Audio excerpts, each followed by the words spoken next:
Eh bien bonjour à toutes et à tous. Dernièrement j'ai été peu actif sur la chaîne et je vous prie de m'en excuser. Cependant je ne chôme pas pour autant, mais je vous en parlerai plus en détail en fin de vidéo. Aussi, pour démarrer cette nouvelle année et ne pas vous laisser dans l'expectative, je vous ai concocté rapidement un petit épisode relatant quelques faits paléontologiques de 2017.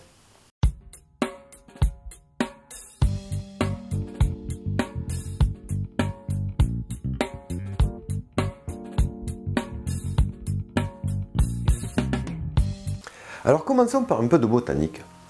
Figurez-vous que c'est au centre de l'Inde que des chercheurs ont annoncé avoir découvert ce qui semble être la plus ancienne preuve connue de vie végétale. Ce sont des fossiles âgés de 1,6 milliard d'années qui nous situent au Précambrien, vers la fin du Paléoprotérozoïque, première ère du Protérozoïque. Rien que ça. Il s'agirait de quelque chose qui ressemble à des algues rouges. Cependant, rien n'est moins sûr.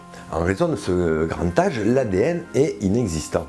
Il est donc impossible d'être sûr à 100% qu'il s'agisse d'algues rouges, bien que ces caractéristiques collent assez bien avec la morphologie et la structure des algues rouges. Alors, rien de spectaculaire en soi, si ce n'est que ce type de découverte, comme celle du professeur El Albani en 2010 au Gabon, qui découvrit des organismes multicellulaires datant de 2,1 milliards d'années, font reculer l'apparition de la vie multicellulaire de plusieurs centaines de millions d'années en arrière. Et ceci est important pour notre compréhension de l'histoire du vivant. Une des plus belles découvertes présentées en 2017 est celle de Borealopelta, un thyréophore, un dinosaure blindé appartenant à l'ordre des ornithischiens, faisant partie de la famille des nodosauridés. Ce dinosaure vécut et mourut voilà 110 millions d'années, à la toute fin du Crétacé inférieur, au cours de l'étage de l'Albien. La chance a voulu que son cadavre ne subisse les affres du temps, ou ne soit dévoré par un quelconque charognard. On peut donc en conclure que celui-ci fut recouvert de sédiments très rapidement, par exemple enseveli par une crue, ou encore qu'il se soit noyé dans un environnement aquatique, et que son corps ait coulé à pic. C'est du reste l'hypothèse suggérée. Quoi qu'il en soit, les restes de l'animal vont se conserver de manière exceptionnelle. Borealopelta Mark Micheli fut découvert en 2011 dans une mine de sable bitumineux. Mais ce n'est qu'en 2017 que le Royal Tyrrell Museum, en Alberta, un état du Canada, dévoile les vestiges de Borealopelta. Les visiteurs découvrent un fossile exceptionnel. Les ostéodermes, les plaques osseuses qui recouvrent l'animal, sorte de bouclier antiprédateur, sont d'une qualité de conservation sans précédent. Les détails préservés sont stupéfiants. Par endroits, on constate des taches de peau de l'animal. Autant dire que ce fossile est une mine d'informations. Nous sommes au Trias, il y a 240 millions d'années. Alors que la faune se remet de l'extinction permienne, en Inde évoluait un reptile du nom de Shringasaurus indicus, le lézard cornu de l'Inde. Il s'agirait d'un reptile quadrupède, un archosauromorphe antérieur aux dinosaures d'environ 3 à 4 mètres de long qui possédait une paire de cornes suborbitales, ce qui n'est pas sans rappeler les cératopsiens du Crétacé ou encore les bovidés actuels. On pense que les cornes de cet herbivore au long cou étaient destinées à la sélection naturelle et que seuls les mâles en possédaient. Faisons un petit tour du côté de Madagascar, où des scientifiques ont étudié les restes fossilisés d'un redoutable prédateur daté de 160 millions d'années, du Jurassique supérieur, Razanandrocobe sakalavae, qu'il se nomme, ce qui signifie ancêtre de lézards géants de la région de Sakalava. Surnommé Razana, on aura compris pourquoi, cet animal n'est pas un dinosaure mais un lointain cousin des crocodiles. Aux allures d'un immense crocodile aux surpattes, ce géant de 7 mètres de long pour presque une tonne et haut de pas moins de 1,50 m, en fait un véritable monstre qui possédait en plus des dents tranchantes de 15 cm, rivalisant ainsi avec les plus gros théropodes. De plus, il était muni de pattes suffisamment puissantes pour se déplacer aussi bien sur Terre que dans l'eau. Direction l'Amérique du Sud. En 2008, en Patagonie, un berger découvre les restes fossilisés d'un énorme dinosaure à long cou, un sauropode. Pendant des années, pas de son, pas d'image, nada. On le nomme simplement titanosaure, en référence au clade auquel il appartient. Il faut attendre 2017 pour qu'une publication voie le jour, incluant la déclaration qu'il s'agit du plus gros animal à avoir marché sur Terre. Un de plus.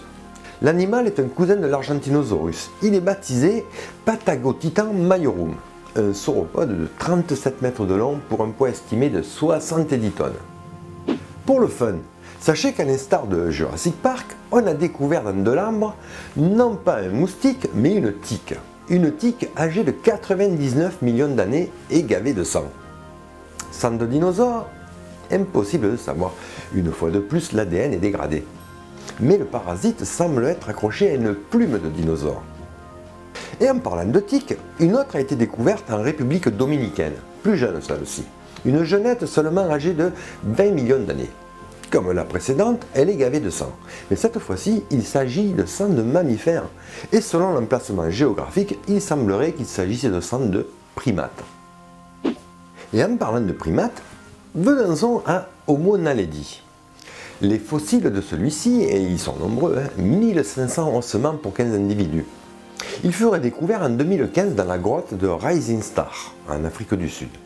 Et chose étonnante, ils présentent simultanément des caractères le rapprochant d'Homo sapiens et d'autres plutôt australopithèques. En effet, d'une part, sa main paraît moderne, il était à même d'utiliser des outils. Mais d'autre part, ses doigts laissent à penser qu'il était arboricole. Concernant les pieds et les jambes, ses pieds sont quasiment les pieds d'un être moderne, donc bipède, et ses longues jambes laissent supposer qu'il était fait pour marcher longtemps.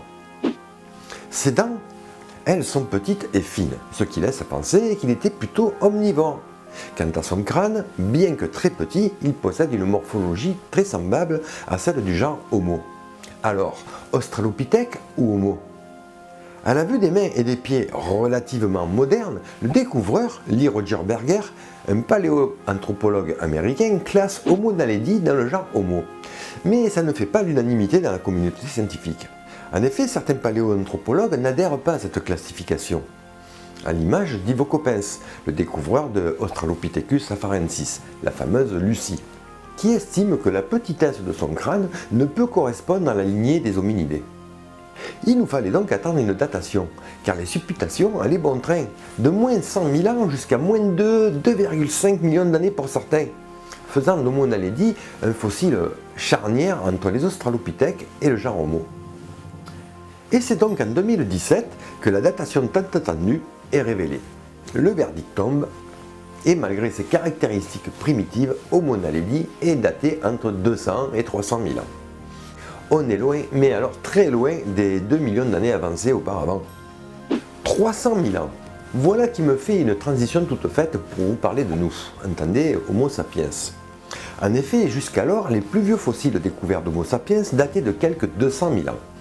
Or, en 2017, sur le site de Djebel Irhoud, au Maroc, sont découverts les squelettes de 2 individus et en utilisant diverses techniques de datation, il s'avère que les 2 Homo sapiens vécurent, voilà, il y a 300 000 ans. Entre 280 et 350 000 ans pour être précis. On recule donc l'âge de notre espèce de 100 000 ans.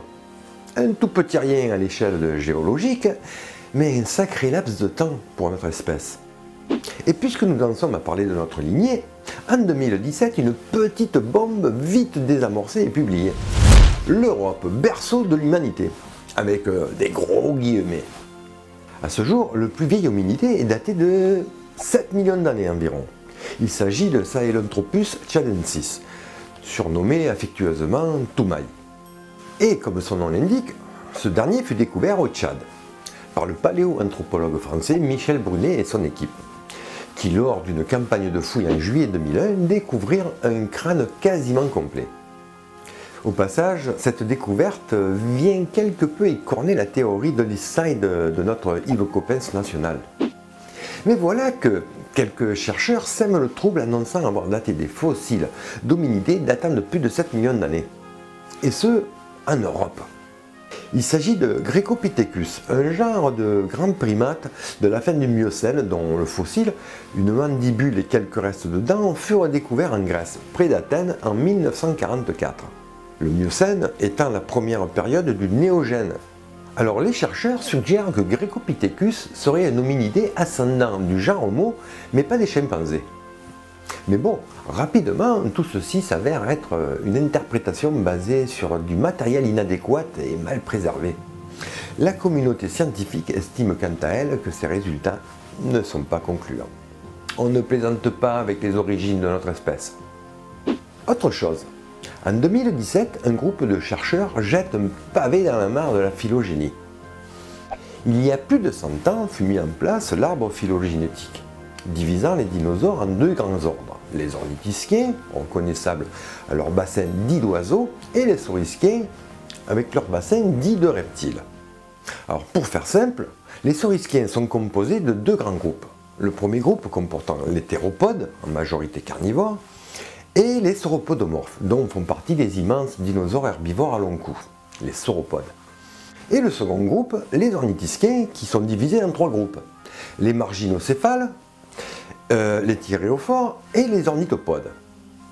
Mais voilà que cette équipe de chercheurs, amenée par un paléontologue de l'université de Cambridge, un certain Baron, propose une nouvelle théorie.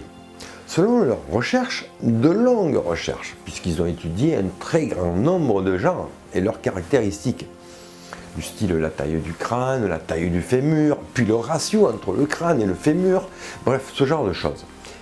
Et à la lumière de leurs recherches, ils classent les théropodes avec les ornithischiens, dans un nouvel ordre nommé Ornithoschélidiens, faisant des théropodes un groupe frère des ornithischiens. Alors autant vous dire que ça fait un sacré remue-ménage dans la communauté scientifique, puisque ça remet en cause toutes les publications scientifiques. Néanmoins, nos connaissances évoluent, et il n'est pas impossible de penser que les premiers paléontologues de l'histoire se soient fourvoyés, puisqu'ils s'étaient basés uniquement sur les eaux du bassin. Cependant, il faut savoir que ce débat sur la classification des dinosaures a déjà eu lieu, lors des prémices de la paléontologie. Thomas Henry Huxley, ardent défenseur de la théorie darwinienne, proposait sa classification. Edward Drinker Cope et son antagoniste de la guerre des eaux, Othniel Charles Marsh, proposèrent chacun la leur. Finalement, c'est la version d'Othniel Charles Marsh qui restera dans l'histoire. Sauropodes, théropodes, ornithopodes et un dernier Stegosauria. Mais bon, ça changera. Et c'est en 1887 qu'un paléontologue britannique du nom de Harry Govier-Sillet remarque la différence entre les eaux du bassin et crée les termes ornithischiens et saurichiens. Donc rien de plus normal que des scientifiques planchent sur la classification des dinosaures. Et même si cette nouvelle hypothèse semble bancale et ne fasse pas l'unanimité, il y a fort à parier que de nouvelles hypothèses verront le jour dans les années à venir. N'oubliez pas, en paléo, rien n'est gravé dans la pierre, rien n'est figé. Et c'est toujours en fonction des nouvelles connaissances acquises que la science va de l'avant. Pour en savoir plus, je vous renvoie sur ces deux vidéos de mes camarades, Paléo World d'un côté, qui vous expliquera plus en détail cette nouvelle hypothèse, et pour aller plus loin encore, écoutez donc ce débat entre paléontologues sur la chaîne de Stop Science. Alors à cela, sachez qu'un nombre incalculable d'autres découvertes végétales et animales ont été faites au cours de cette année 2017. Bryozoaires, brachiopodes, mollusques, échinodermes, amphibiens, poissons, mammifères et bien d'autres encore. Une page Wikipédia anglophone est dédiée à ces découvertes. Alors pour plus d'infos, je vous laisse le lien en description de la vidéo. Vous verrez, il y a de quoi réaliser une émission journalière télévisée tant les découvertes sont nombreuses. Bien, voilà pour 2017. Alors, un petit mot sur la chaîne. Je vous disais à l'introduction que j'ai été peu actif courant décembre. En effet, depuis le dernier épisode, La France au Jurassique, qui date du 8 décembre. Alors, sachez que je travaille sur un projet externe à la chaîne, une vidéo qui m'a été demandée, et vu qu'il s'agit de paléontologie, en accord avec mon mandataire, je vous la partagerai sur la chaîne, mais ultérieurement, en temps voulu. Par ailleurs, je travaille toujours sur le prochain épisode sur la France à travers les millions d'années, à savoir la France au Crétacé, qui arrivera bientôt, et conclura ainsi cette mini-série sur la France. Donc voilà 2 ans que la chaîne Simplex Paléo a vu le jour. Résultat des courses, environ 30 vidéos, 3980, pas loin des 4000 abonnés, ou pas loin de 140 000 vues. Alors que dois-je en conclure ? Partant du principe que j'y mets toute mon énergie, comme vous devez certainement l'imaginer, faire un épisode me prend un temps considérable. Et entre l'écriture, le montage, j'estime à une cinquantaine d'heures, peut-être 60, un peu plus, un peu moins, enfin bref, ça dépend des épisodes et du sujet. Ça dépend du sujet, car vous devez le savoir, je ne suis qu'un passionné. J'ai certes un bon petit background en paléo, mais à chaque écriture d'épisode, ce sont des recherches interminables. Et souvent en anglais, c'est rarement en français. Donc, une fois l'écriture terminée, tournage. Bon, le tournage, RAS, celui-là, c'est facile. Grâce à ces mâchoires. Et ensuite, bon, vient le gros morceau, quoi, le montage, la préparation des divers médias, les dessins, les images, les photomontages, les animations, et patati et patata, etc. Par exemple, parfois je vais préparer une image pendant plusieurs heures, alors que vous verrez cette même image que quelques secondes. C'est le cas des photomontages ou des différentes cartes que vous voyez à chaque épisode. Alors certes, je pourrais très bien utiliser les images telles quelles, comme je les trouve sur Google ou autre. Mais je mets un point d'honneur à tenter de personnaliser au mieux chaque média, afin de vous proposer un contenu à la hauteur de vos attentes. En bref, être le plus professionnel possible. Mais cela demande du temps, beaucoup de temps, du matériel et de l'argent. Non, je ne vais pas vous demander d'argent. Enfin, pas encore. Une autre activité qui est très chronophage, c'est celle qui consiste à trouver le bon média pour appuyer les propos. Entendez par là, retrouver parmi les documentaires le bon passage. Et sans qu'il ne dure trop longtemps. Car sinon, crac. National Geographic, Discovery, enfin bref. Eh bien, il me tombe dessus un peu comme la vérole sur le bas clergé. Et conclusion, démonétisation. En bref, c'est pas vraiment la fête. Mis à part le plaisir que j'ai à faire ces vidéos, et surtout lire vos commentaires.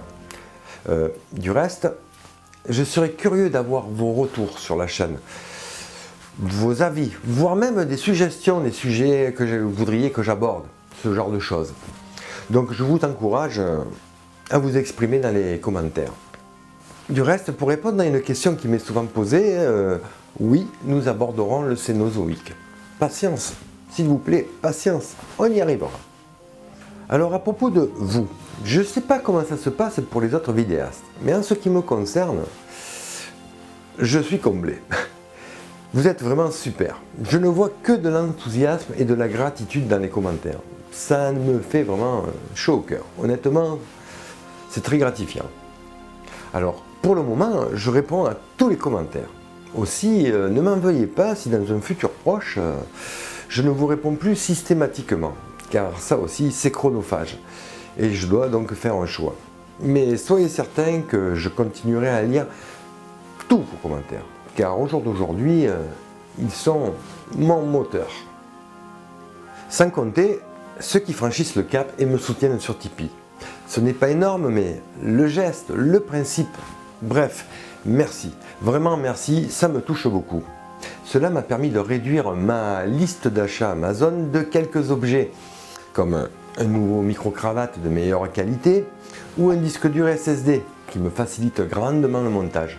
Et cela grâce à vos dons. Donc une fois de plus, merci. Cela dit, il reste encore quelques petits trucs sur la liste. Alors, à votre bon cœur, messieurs, dames. Pour conclure, je ne baisse pas les bras. Tant que je prendrai du plaisir, je persévérerai. Certainement à un rythme moins soutenu. Mais je vais continuer à apprendre, à écrire, à monter et à vous raconter des histoires. Vous apprendre des trucs. Et qui sait un jour, le nombre d'abonnés explosera. L'avenir nous le dira. Sur ce, je vous embrasse, prenez soin de vous et à la prochaine. Bye bye.